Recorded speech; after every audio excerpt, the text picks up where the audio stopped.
रसखान का। उसमें पाठ का नाम है सवैये। उस पाठ में 6 सवैया दिया गया है। तो इस वीडियो में सवैया नंबर 1 की व्याख्या करेंगे, उसके बारे में वर्णन करेंगे। सवैया नंबर 1 है, मानुष हों तो वही रसखान, बसों ब्रज गोकुल गांव के ग्वारन। जो पशु हों तो कहा बस मेरो, चरो नित नंद की धेनु मझारन। पाहन हों तो वही गिर को, जो धर्यो कर छत्र पुरंदर धारन। जो खग हों तो बसेरो करो, मिल कालिंदी कूल कदम्ब की डारन। सबसे पहले इसमें कठिन शब्दों का अर्थ हम देखेंगे। ग्वारन माने ग्वाल बाल, नित माने रोज, धेन माने गाय, मझारन माने बीच में, पाहन माने पत्थर, गिर माने पर्वत, पुरंदर माने देवता इंद्र, खग माने पक्षी, कालिंदी कूल माने यमुना नदी के किनारे, कदम्ब की डारन माने कदम की डाल पर।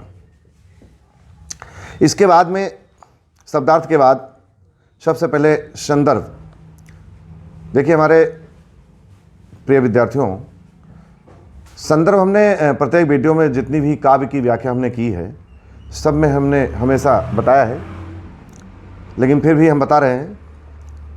देखिए, संदर्भ का मतलब होता है परिचय, पाठ का परिचय। कैसे लिखते हैं इसको देखेंगे। प्रस्तुत पद्यांश या प्रस्तुत काव्य पंक्तियाँ या प्रस्तुत सवैया या प्रस्तुत काव्यांश, पद्य पंक्ति, इन सब में से कोई शब्द हम चुन सकते हैं, सेलेक्ट कर सकते हैं। तो प्रस्तुत पद्यांश हमारी पाठ्य पुस्तक हिंदी के काव्य खंड के सवैये नामक शीर्षक से या पाठ से अवतरित है, जिसके रचयिता रसखान जी हैं। ये हो गया संदर्भ। और इसके बाद में प्रसंग। हमारे प्रिय विद्यार्थियों, प्रसंग आप तब बना पाएंगे जब पूरा भाव जानेंगे। इसलिए सबसे पहले आप व्याख्या सुनिए, फिर लिखने का जो तरीका है, जो प्रसंग कैसे लिखा जाएगा, उसको हम बताएंगे भी। मानुष हों तो वही रसखान, बसों ब्रज गोकुल गांव के ग्वारन। इस काव्य पंक्ति में, इस सवैया में या प्रस्तुत सवैया में या प्रस्तुत काव्य पंक्ति में रसखान जी कहते हैं कि यदि मुझे अगला जन्म मनुष्य का मिले, मानुष हों तो वही रसखान, बसों ब्रज गोकुल गांव के ग्वारन। कहते हैं, रसखान जी कहते हैं, प्रस्तुत पद में या प्रस्तुत काव्य पंक्ति में या प्रस्तुत पद्य पंक्ति में या प्रस्तुत सवैया में रसखान जी कहते हैं कि यदि मुझे अगला जन्म मनुष्य का मिले, अर्थात यदि मुझे अगले जन्म में मनुष्य बनने का अवसर प्राप्त हो, तो हमारी ये इच्छा है, हमारी ये आंतरिक ख्वाहिश है कि हमारा निवास कहाँ पर हो। बसों ब्रज गोकुल गांव के ग्वारन। ब्रज में गोकुल के गांव के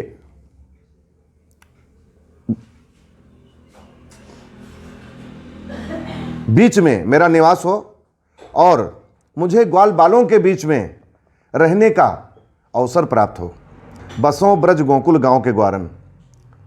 और अगली पंक्ति में रसखान जी ने क्या लिखा? जो पशु हो तो कहा बस मेरो।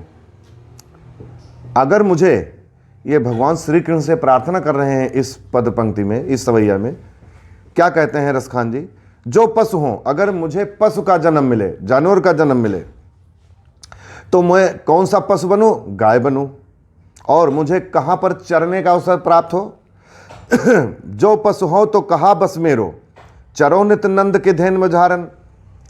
यद्यप मेरे बस में नहीं है, लेकिन हमारी यह अभिलाषा है, हमारी यह इच्छा है कि यदि मुझे अगला जन्म पशु का मिले तो मुझे गाय का जन्म मिले और मेरा निवास कहाँ हो, मुझे चरने का अवसर कहाँ प्राप्त हो।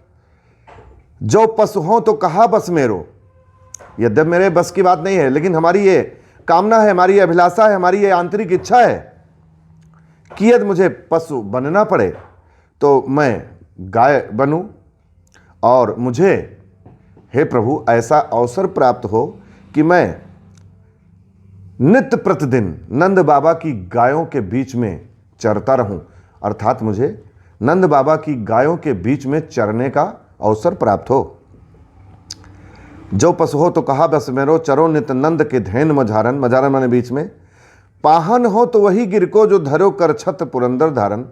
और हे प्रभु, इसमें रसखान जी भगवान श्री कृष्ण से प्रार्थना करते हैं कि हे प्रभु, यदि मुझे पत्थर बनना पड़े तो मुझे स्वीकार है, पाहन हो तो वही गिर को, लेकिन अगर मुझे पत्थर बनना पड़े, पत्थर बनने का अवसर प्राप्त हो, तो मैं क्या चाहूँगा, हमारी क्या इच्छा है, जो धरो कर छत्र पुरंदर धारन, अर्थात देवता इंद्र के अभिमान को चूर करने के लिए जिस पर्वत को भगवान श्री कृष्ण ने, आपने प्रभु श्री कृष्ण से विनती कर रहे हैं, प्रार्थना कर रहे हैं कि देवता इंद्र के अभिमान को चूर करने के लिए जिस पर्वत को आपने अपनी उंगली पर धारण किया था, अपने हाथों में विराजमान किया था, जो धरो कर छत्र पुरंदर धारन, कर माने हाथ।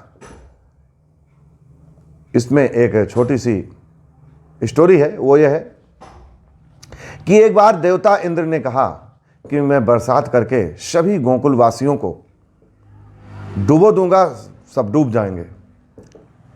भगवान श्री कृष्ण ने क्या किया, जब बरसात होने लगी, सब लोग व्याकुल हो गए, तो भगवान श्री कृष्ण ने क्या किया कि एक बहुत बड़ा सा पर्वत था, उसको उन्होंने अपनी अंगुली पर उठा लिया और उसी को तान दिया, तो उसी का नाम गोवर्धन पर्वत पड़ा। और यहां पर इसी बात के बारे में वर्णन है कि जो आपने, प्रभु श्री कृष्ण से कहते हैं रसखान जी, कि आपने जो पर्वत अपने हाथों पर विराजमान किया था देवता इंद्र के अभिमान को चूर करने के लिए, हमारी यह इच्छा है कि मैं वही पर्वत, वही पत्थर बनूं। और अगली पंक्ति में रसखान जी क्या कहते हैं, जो खग हो तो बसेरो करो, मिल कालिंदी कूल कदम्ब की डारन।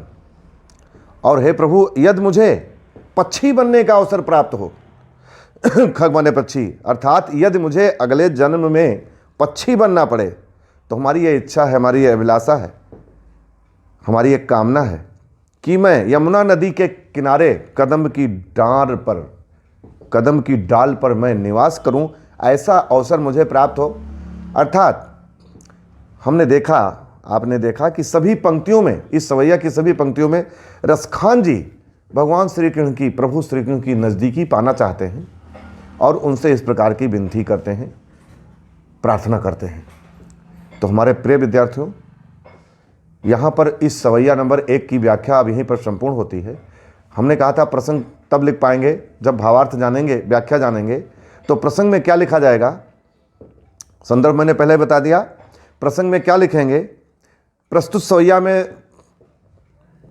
रसखान जी ने भगवान श्री कृष्ण के प्रति अपनी भक्ति, अपने अनन्य प्रेम को दर्शाया है, उसका वर्णन किया है।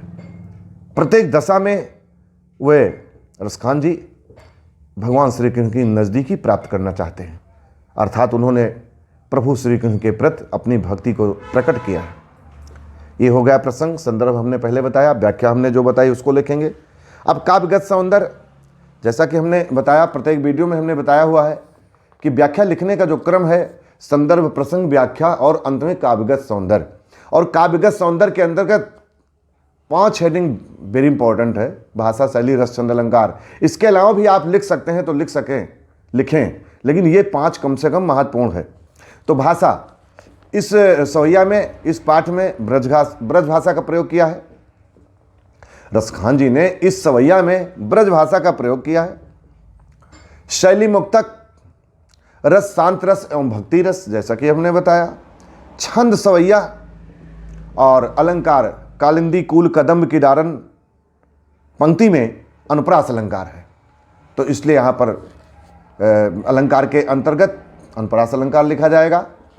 तो हमारे प्रिय विद्यार्थियों, लिखने का वही तरीका, वही क्रम, भाषा, शैली, रस, छंद, अलंकार, काव्यगत सौंदर्य का, और संपूर्ण सबसे पहले संदर्भ, फिर प्रसंग, फिर व्याख्या और अंत में काव्यगत सौंदर्य। इतना लिखने पर यह व्याख्या आपकी कंप्लीट होगी, संपूर्ण होगी। तो अब यहीं पर यह व्याख्या संपूर्ण होती है, कंप्लीट होती है। अब हम मिलते हैं अगले वीडियो में नेक्स्ट सवैया के लिए, नेक्स्ट भाग के लिए, शेष भाग के लिए। तब तक के लिए बहुत बहुत धन्यवाद।